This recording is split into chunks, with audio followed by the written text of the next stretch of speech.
எப்படிப்பட்ட பாரம்பரியத்திற்கு சொந்தக்காரர்கள், யாரால் நாங்கள் வார்த்தெடுக்கப்பட்டவர்கள், எப்படிப்பட்ட குர்ஆனையும் எப்படிப்பட்ட நபியையும் எப்படிப்பட்ட இஸ்லாத்தையும் எங்களுடைய வேதமாக ஏற்று பின்பற்றிக் கொண்டிருக்கிறோம் என்பதை உலகம் உற்று நோக்கி கொண்டிருக்கிறது. சிலர்களுக்கு புரிவதற்காக நாம் மீண்டும் மீண்டும் சொல்கிறோம். முகமது யூனுஸ் யார்? அந்த முகமது யூனுஸ், இந்த யூனுஸ் என்ற பெயர் இஸ்லாமியர்களால் சர்வ சாதாரணமாக ஒரு மிக பெரும் நபியினுடைய பெயர்.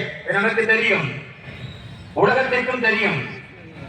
நம்மிலே பெரும்பாலும் இல்லை முழுவதுமாக முகமது யூனுஸ் என்ற பெயரை நம்முடைய குழந்தைகளுக்கு சூட்டி மகிழ்வோம்.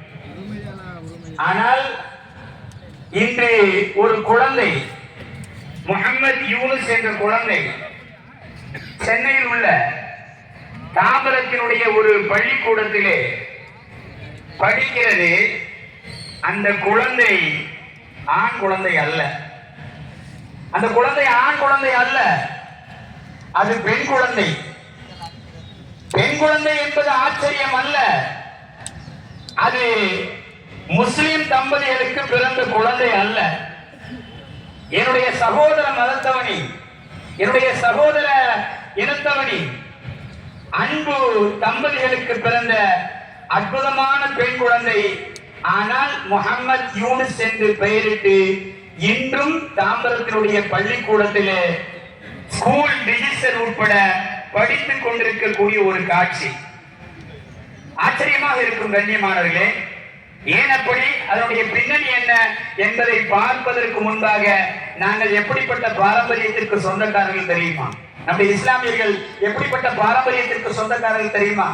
பத்ர் யுத்த களம், எங்கள் பூமான் நபி ஸல்லல்லாஹு அலைஹி வஸல்லம் அவர்கள் மிகப்பெரும் வெற்றி பெற்று விட்டார்கள்.